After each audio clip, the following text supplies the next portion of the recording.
Hey friends, if you wish to fix Google Chrome downloads getting stuck at 100% on Windows 11, then please watch this video. I will guide you through the process. First of all, we will remove any trace of Google Chrome that was installed on your system previously. So right click on the start button, select settings from the menu, go to the apps tab on the list on the left hand side, select installed apps. Okay, you can search for Chrome here.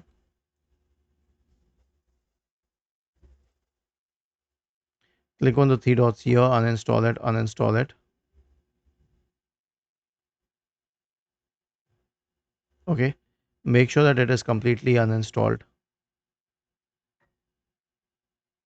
and then search for disk cleanup in the Windows search bar. Go to disk cleanup, click on OK, check all the boxes here,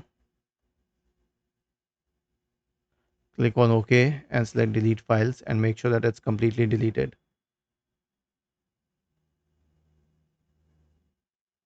Okay, so this will delete every trace of Google Chrome, and then you can try downloading it once again. Was this helpful? If yes, then please subscribe to the channel. If not, then let us know in the comment section of the video on how we could help you further. Thank you for watching this video and have a nice day.